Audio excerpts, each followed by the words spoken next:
Good evening, folks, and welcome to another episode of Chasing Spirits Paranormal.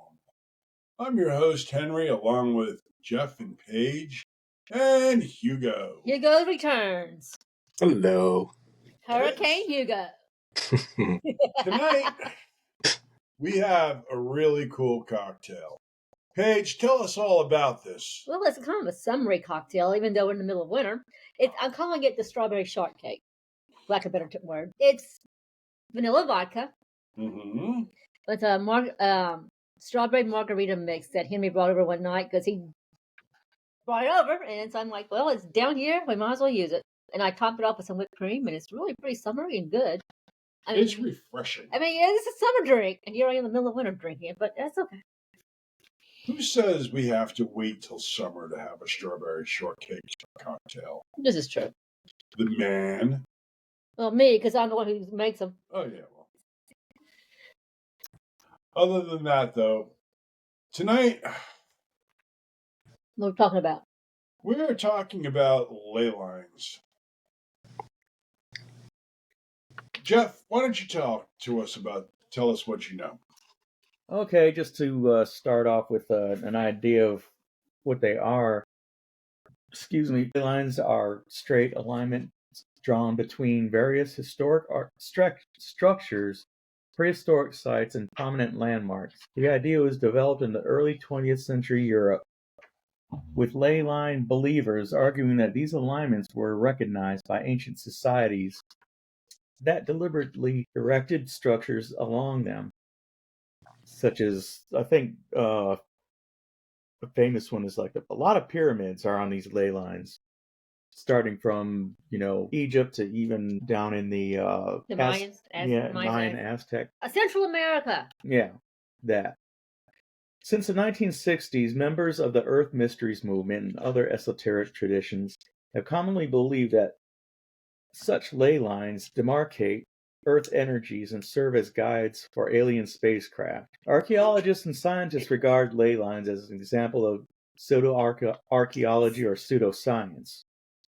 The ideas of leys as straight tracks across the landscape was put forward by the English antiquarian, and this is, I'd say this is like the godfather of the ley lines. His name is Mr. Alfred Watkins. In the 1920s, because he had a book called The Old Straight Track, where he argued that straight lines could be drawn between various historic structures and that these represented trade routes created by ancient British societies. Although he gained a small following, Watkins' ideas were never accepted by the British archaeological establishment, a fact that frustrated him. His critics also noted that his ideas relied on drawings between sites established at different periods of the past. They also argued that in prehistory, as in the present, it was impractical to travel in a straight line across hilly or mountainous areas of England.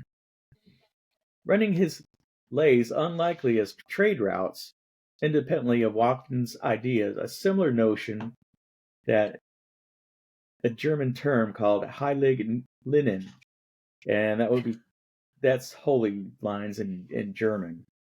Jeff can't pronounce German. Neither can I. Well, Watkins referred to these lines as leys. The term ley derived from an Old English term. Okay, Henry. The term ley derived from an Old English term for cleared space, with Watkins adopting it for his lines because he found it to be a part of the place names of various settlements that were along the lines. And it was later in the decades of this time, an archaeologist named Matthew Johnson. What? Matthew Johnson. So after Mr. Watkins passed away, then this other guy, Matthew Johnson, came along and kind of figured that there was a significance or mystical power that these ley lines seem to be conceived of as lines of power, the paths of some form of spiritual force or energy accessible to our ancient ancestors. but now lost to narrow-minded 20th century scientific thoughts. Oh, the narrow-minded 20th century scientists. Oh, I hate them. they're everywhere. So now I guess you're going into kind of like ancient history, ancient hidden history, Yeah. which is a popular thing. And like I said, I mean, these ley lines connect different places around the globe. So it's not just in England, but all around the globe. Like I said, the pyramids. I think there's parts of Washington, D.C. that are along some ley lines, and just a whole bunch of other things. It's they're drawn if you search them on the interwebs. But now, Hugo, you thought that you might have, because when Hugo and I are from Rochester, New York, and Hugo was up there. Were you visiting, or were you? How did you come across checking the ley line thing out? Well, I wasn't visiting. It was at the time when I was living there, Jeff. Oh, okay. I didn't know really much about ley lines, still don't. But it was a fascinating topic to me. And I must have watched maybe a video or two and come across some really interesting information and wondered if our area had ley lines. And so on a whim, I got on Google Maps and I started looking to see if, because we didn't live on the lake, but we lived just a few miles away from Lake Ontario, which is enormous, guys. It feels like you're at the beach, at the ocean when you're there. And Yeah, I've seen it. yeah, and so I start looking and looking and looking, and I start noticing patterns. I'm like, there's some interesting lines here and some over here. They don't go straight up north to south. They seem to go at a certain angle. And as I'm zooming in, looking at some of these interesting anomalies, I noticed that there were two lines that came in very close to a golf course where I've golfed once or twice. And I'm like, oh, that's really interesting. Why has Google Maps captured these lines on this clear, sunny day where they took these pictures? So I'm like, this is interesting. To me, this looks almost like ley lines because they're perfectly straight. They go for yards and yards and yards, and then they kind of go out into the depth of the lake, and you lose sight of them because it gets so deep. But the lines caught my attention. So I'm like, oh, I wonder if there's anything to this. Well, I don't know if they're ley lines or not, guys, but what's interesting about what I saw on satellite view, and it's still there, you can go on Google Maps and look it up, is that right on Lake Ontario, close to a place called RG&E Russell Station, these lines come in from the lake into the land. And I just thought it was a little bit coincidental that where the lines are is where the power station is. So I'm thinking to myself, okay, maybe the lines are caused by the power station, or maybe the power station was placed there for a reason. And it occurred to me that the lines were not parallel. So I said, well, let me take a little closer look. I wonder what would happen if I were to draw lines over these lines and just continue to extend them into the land, far into the town where I grew up, and see where they intersect, because they weren't parallel. They were going to intersect at some point. Where they intersected, I thought, well, that's interesting. I wonder what's there. I wonder if there's anything special or different about where these lines intersect. And I got to tell you guys, I was just a little bit blown away, if for no other reason, just for the fact that, for the coincidence that exactly where those lines intersect is the middle of a field of a certain elementary school. And for whatever reason, someone built or erected a garden, a large garden in the middle of the field. And I swear to you, it's just the oddest thing. The shape of the garden is in the shape of the power symbol, the atomic power symbol, exactly where the ley line. You sent us a PowerPoint. I have to put that up. Yeah, and it's just the oddest thing. If it's just a coincidence, what a hell of a coincidence. And I do have to tell you something. It's nothing that I don't think anybody's aware of. I don't think anybody's noticed. It's just me on a certain afternoon looking through stuff and maybe seeing a little too much. Maybe I had a little too much to drink that day, and I'm seeing coincidences, but I sent you guys a picture of that, and I don't know if you took a look through that, and if you thought the same as me, like what a hell of a coincidence to have these lines converging here, and right where they converge, have something built there that looks like a power symbol, an electrical symbol. Right. That's crazy. Was that so? Is that site? Is that on the Hamlin Beach area? No, that's I'm not sure if they call it Ontario Beach, but it's right. The lines are found right at a place called Little Pond and Beach Avenue, which is a very it's a site where a lot of people go fishing. Oh, Yep, and they pass right by Russell Station, which everybody knows in Rochester is the only electrical provider in the whole area. And then they cross over at that Lakeshore Elementary School and converge right over that odd looking structure. It's just the darndest thing. makes you wonder if like strange things happen at that spot,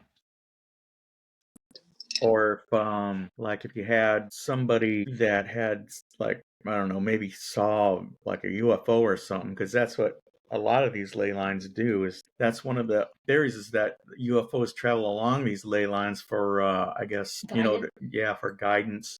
Hmm. And the ley lines are supposed to be like lines of power, and a lot of times people have seen UFOs along these ley line areas.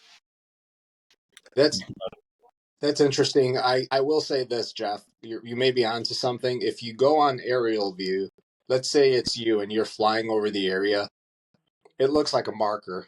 It looks like a marker. You might be onto something. Just the shape of the garden alone and how large it is, Hmm. maybe a marker from satellite view. That's a really interesting thing, and it might be just as practical as that. I don't know anything really about ley lines, and I know very, very, very little about dowsing. The only thing I know about dowsing is what I've learned from friends such as yourselves. But maybe there's a practical side to it. Or like, yes, maybe it's a marker letting someone know go this way or go that way, or this is what's found under here. But when you think about dowsing and just how it's used for, I don't know, for detecting underground rivers and waters, and how farmers have used it forever to detect such things underground, there's a practical side to it too, isn't there? Yeah. Yeah, there has to be. Isn't whenever crops or plants are planted along a ley line, don't they get? I think you're right about that. It seems like we heard something like that on a podcast when we were researching the ley lines on YouTube. And I mean, life needs energy. Yeah. And if you have a ley line and you have plants along the ley line, I'm sure that there has to be some kind of I guess what would you say, like a flourishing green or flourishing forest, because they're just like all over the world, and even in the United States. I mean, there's ley lines that run in Sedona, Mount Shasta, Yellowstone Park, Lake Mojave, Lake Mead, and Mount Rainier. I mean, That's all out west, right? yeah. I got a question for you Yeah. guys. Do you think there's also, with these ley lines, there's portals connected to them or vortexes? I wouldn't be surprised if there weren't, Now these cameras gonna be looking great. because the power that comes from them, it's got to be, because it's a natural power, and I can only imagine that, because I mean, the one thing about him is that Tesla, he was trying to use the power of the ley lines to produce free electricity. You can't have that. Yeah. And so, Well, Now, the only reason I was asking is because the one thing is we do talk about, like, we've discussed that Bigfoot is connected also with portals. right. Ley lines can be connected to a portal or a vortex. correct. Now, we're talking some serious space-time travel. So for them to get from point A to point B a lot faster, maybe they would go through a portal or a vortex. Or maybe the ley line is a superhighway. That is a possibility. Superhighway, I like that. Yeah. It's a way to get from point A to point B, but faster. Oh, absolutely. If you know how to use it. Oh, we need those, don't we? I was thinking about ley lines and crop circles. Is there any connection there, I wonder? Seems like they're mostly near, big, I don't know, like mountains or big, things like pyramids, and there's some in Washington too, like I mentioned. It's not naturally made. It's made by man or something else. Not natural, not like a mountain. Or something else. But underneath the pyramids is some underground rivers, so I'm sure, and the pyramids are supposed to give off an energy, a clean energy, but they're just so big, and a lot of stuff has been a lot of information has been kind of covered up about the underground rivers that flow underneath it, and the power that these pyramids could possibly produce. And also the pyramids are lined up along with the I think the belt of Orion, and different planets. And there's even that one thing on the moon where they align with these other pyramids on the moon. And so when you have the two pyramids on Earth lined up with the pyramids on the moon, these people just didn't do this just because just because they want to build pyramids to honor the pharaohs. Yeah, the pharaohs or whatever. The more you do it, it seems to be more scientific, and like there was a straightforward, practical reason possibly for those pyramids. Yeah, well, it's like I said, that, scientists and archaeologists call it pseudoscience, but I mean, it can't be coincidence that all these things line up on these ley line paths and UFOs and other things like that. So, it's always a good thing to check to see, like, if there's a huge, I guess, monument or something. Check or there's a lot of activity in one area, to see if there's a ley line that goes by it or near it. Yeah. I'm an electrician by trade, though I'm a little bit out of practice, and electrons flow from one pole to one pole, and it's just as simple as, I guess, sometimes reminding myself that we need to be aware that the earth is magnetic and that the earth is electrical, and that there's a reason everyone's house has a ground wire that goes to ground. It's when you talk about your electrical in your house and the ground wire, well, go underneath your house and look underneath the foundation, and somewhere in your house there's a pole, a stake in the ground, and it's probably copper, and it's slammed in there, and there's a wire connected to it, such that whenever your electricity is distributed to your home, it's sent to your home, but it has to go back to where it needs to go to. It needs to go back to its source, which is the ground.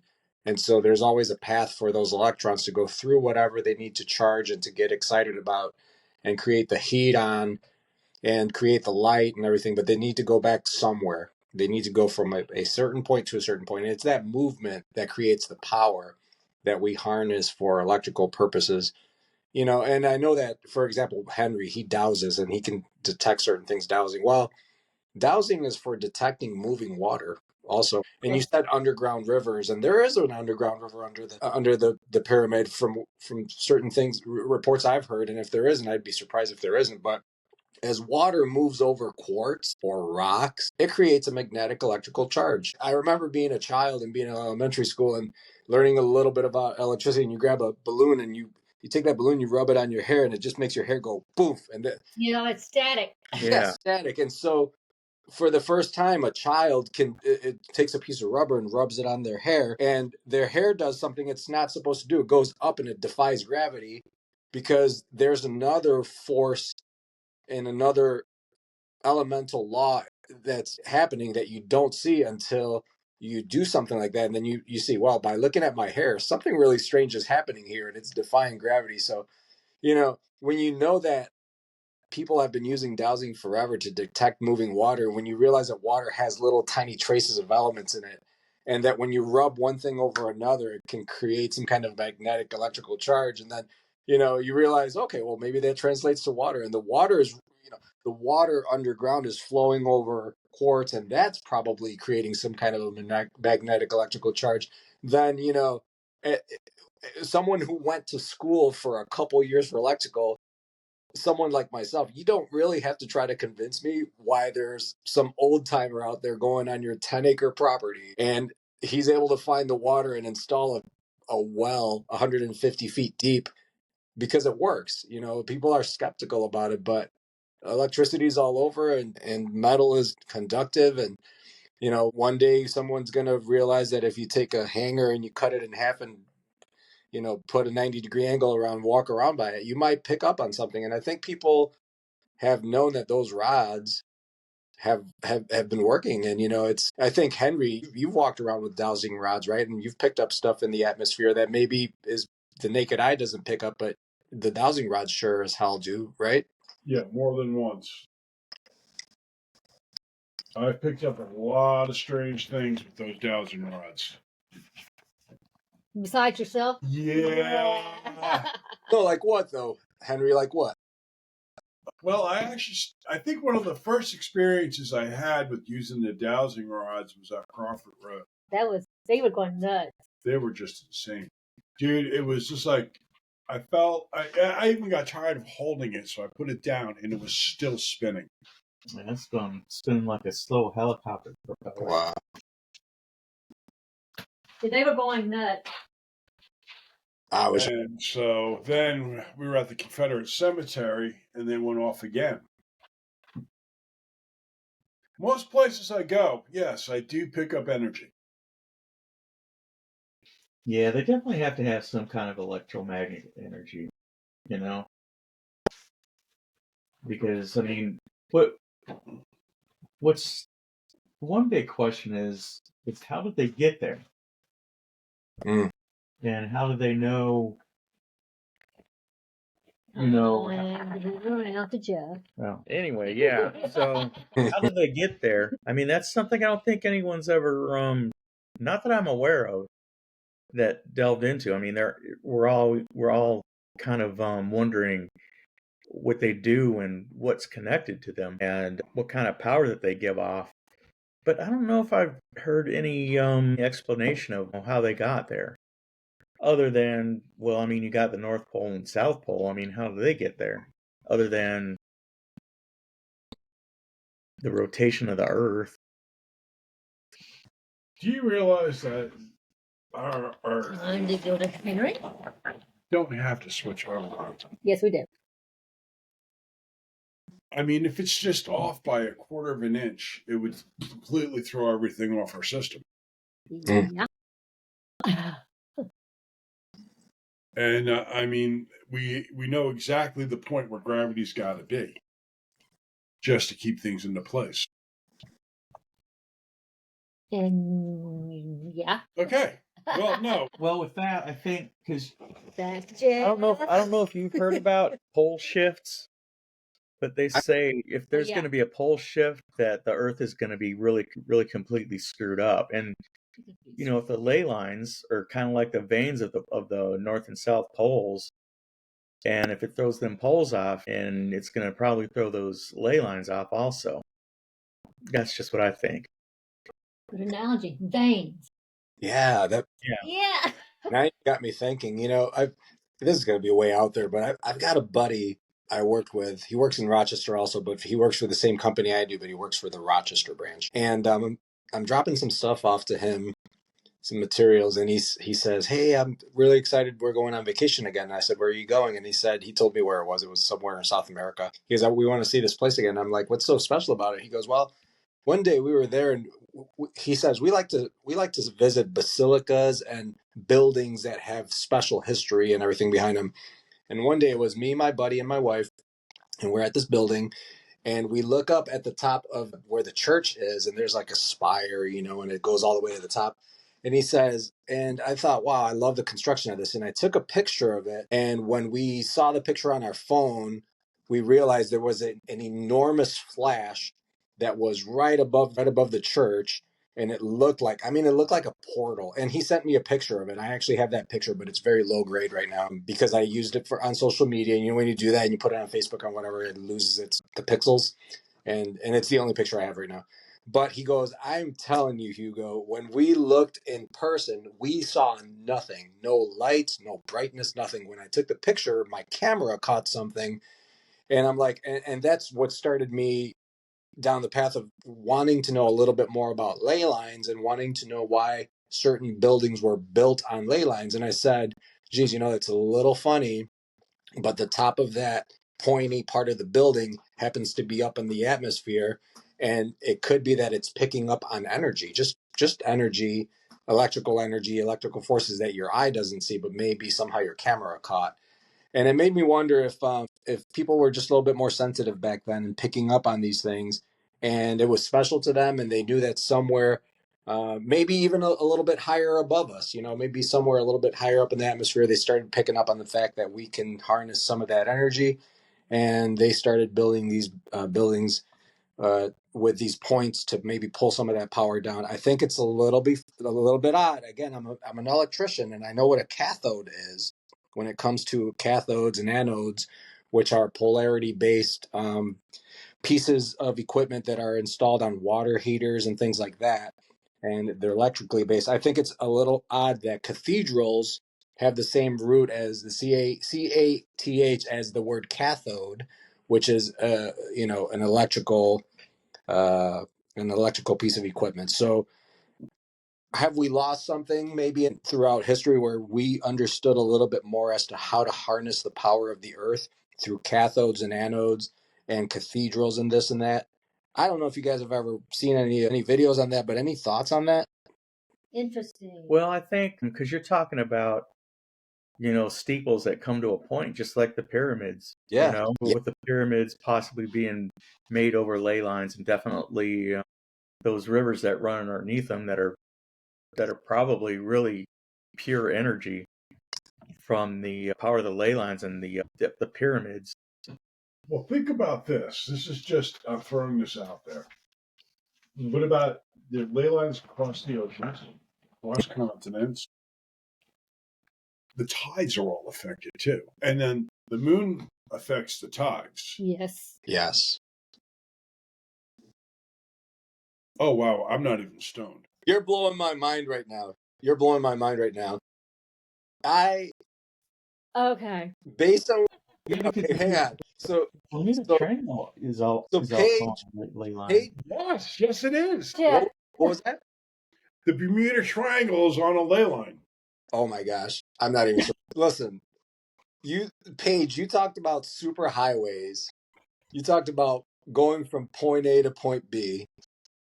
And now you guys are talking about almost like something that sounds like migration or something like that. I have my own theory on ley lines now. This is my own theory based on everything, just what you spoke about on this podcast.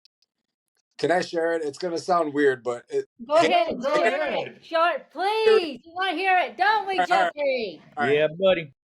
Oh, I Jeffrey, say have hi. theory on ley lines, on energy lines, and it's based on the water moving thing over quartz that I shared, and Paige talking about super highways, and now I'm talking. Here's what I'm wondering: if water moves over quartz and it creates a magnetic electrical field, Right.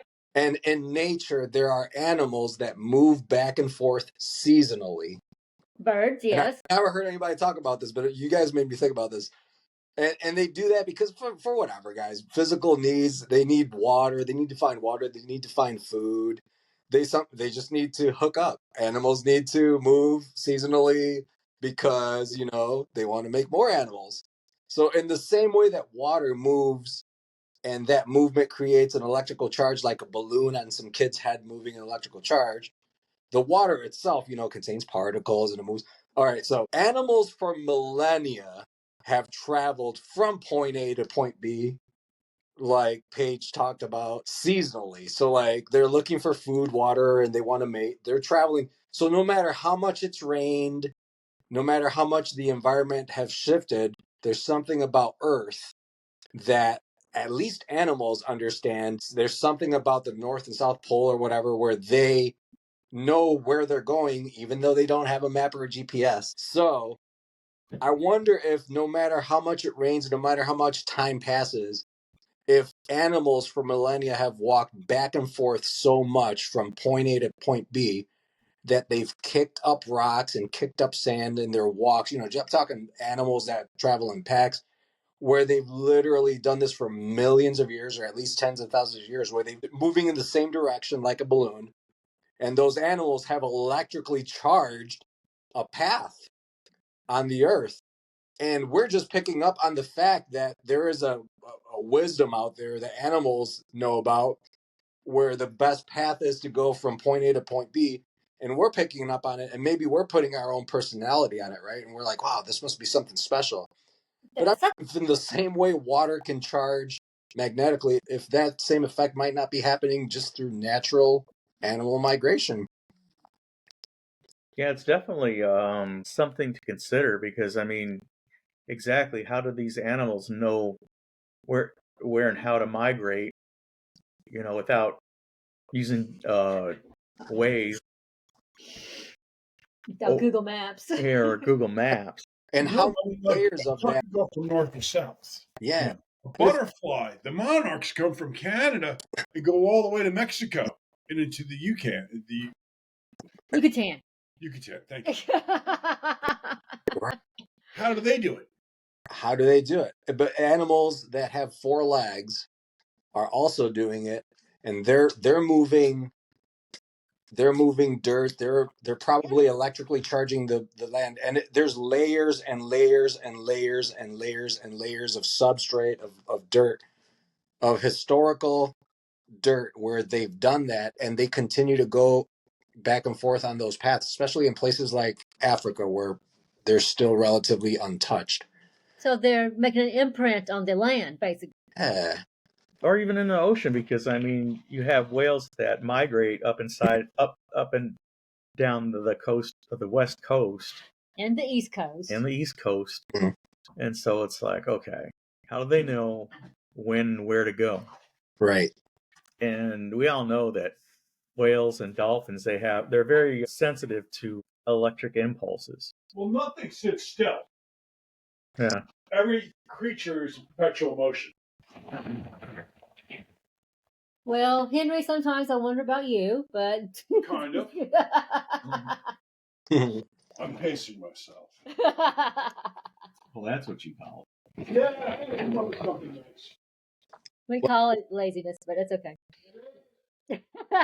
Well, then what about dowsing, though? If we've animals or the environment or Earth has created these power points, these places of energy, right? Whether collected energy or, you know, we talked about shadow figures during one of the times, and we talked about ghosts and leaving an imprint on the environment. If there have been imprints that have been left on the environment, I guess that's the coolest thing in the world. I don't know anything about dowsing, but I feel like I want to go out with you guys and douse around. Well, you know, you can get dowsing rods really inexpensively on Amazon, like $15. Really? Yeah. Make sure they're copper. Make sure they're copper. Yeah. That's where we got ours. I was like, $15 copper Amazon? We got it. Mm. So I gotta make sure it's copper. And now our rods are starting to get that verdigris on them because it's copper. Turns green a little bit. Polish them up with some Brasso. And I leave we want to leave that natural verdigris, and it looks pretty, you know. What's that? Our dowsing rods have a verdigris on them because they're copper. Okay. So it's like a tarnish. They're aged. Yeah, but it's okay. So we can still use them. Yes, and they work just fine. I don't know if polishing them would affect their I don't want to touch them. Exactly. You know, those copper wires in your house have aged too, but they work just fine. Exactly. Yep. Still conductive. I think it's interesting. I just found out is that there's different areas of the world that they're called different things. Dragon Like in lines? China, they're dragon lines. Oh, wow.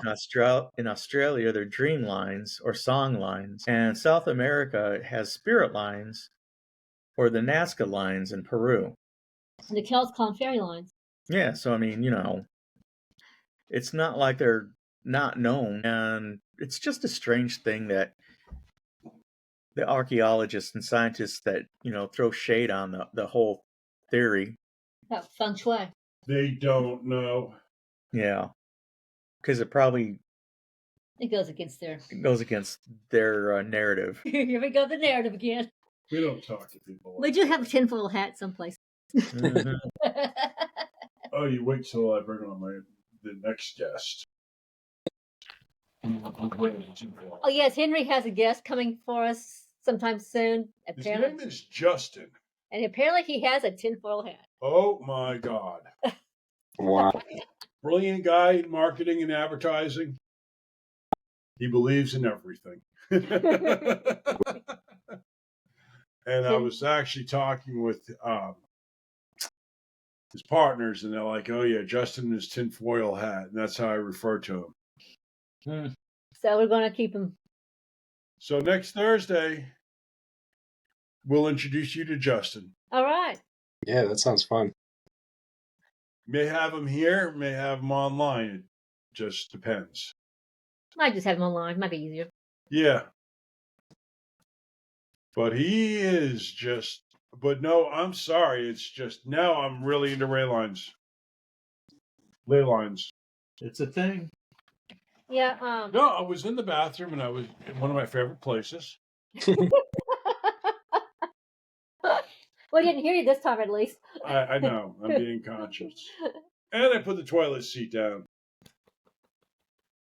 Nice. I got reprimanded for that one. Yeah, you did. In this house, the toilet seat goes down after you're done. Well, it's just like the whales. Just take them for instance. How do they know? They can go up to, like, they've been spotted in Rhode Island, but the same whale will be in Africa or the Indian Ocean or the Mediterranean. And they've been doing this year after year after year after year. They know their breeding grounds are, for one. And they know where their breeding grounds are. And let's also talk about our friend the salmon. What about the salmon? Oh, they do the same thing. They go against the stream. Yes, they do. Because they were that desperate to go to the breeding grounds and lay their eggs and spawn. Only the strong will survive. That's right. And, What the bear doesn't take out, or these crazy people do, some of them make it. They're not that attractive when they get there. They look kind of gnarled. out. That's okay. I know. They're all horny, okay? Every species gets horny. As we all know. Tell my 16-year-old girlfriend that. You got a 16-year-old girlfriend right now? I wish, but no. No, we don't. Oh, God, no. No. That's pedophilia. We don't do that, Henry. No, I don't. But No, that's gross. when I was 16, I was ready to play. Of course you were. And she's like, "Oh, no, we have to wait." I'm like, "For what?" For marriage! The usual bullshit. I won't go ahead and get into that, so that's all right. That'll be all right. Well, I don't know, but now you guys open my eyes to the ley lines are there, and they're all over the place. I bet they're here in Midlothian Turnpike Oh, right you now. know they. Yeah, they are. They must be. They have to be. They're cross everywhere. Electricity is everywhere. Yes. And let's just say it this way: the compass, the magnetic compass, has played a role in all of history. Like, we are here where we are because someone had a compass in a boat and they knew where they were going because they harnessed that power. And so I don't know how it affects me where I live. I don't know how it affects you where you live, but there must be strong points and there must be weaker points. And if one thing moves over another thing over time, it's going to create some kind of a electrical charge. And I just wonder how much of it is just a very practical thing that we don't give it enough. We almost don't give it enough reverence to understand that our whole world is shaped electrically, and we're just scratching at the surface. I think we've been doing it for many years and using it, but still in some ways scratching at the surface of We're electrical. the layers of information that we can pick up, like Henry with his dowsing rod and being aware of things happening in his environment that are going on maybe the average person isn't aware of. Yeah, I think you might have something with the strength of the ley line, because like in the Bermuda Triangle, famously, compasses get, They go kind of crazy. They go crazy, yeah, and pilots and captains have all stated this and documented it, that they would look at their instrument panel and the compass would be just going crazy. Yeah. And what about this? Uh-oh. Henry's got a theory. Hold on, we got to turn over to Henry. Ley lines and hauntings. Ooh. Ooh. Think about that. We got to do some research, practical research, I guess. We need to look at that. I mean, look at the camera. He just like look at himself. No, it was just like, I was thinking about this. It's just like, all right, take Gettysburg. Mm-hmm. That is probably one of the most haunted areas. Yeah. Wonder why. Why is all that energy condensed into that one area? Well, it was a very traumatic experience for Yes, one. I understand that, but there was so much energy that was fought for those 3 days. And Then a lot of blood spilled, and I think blood is another thing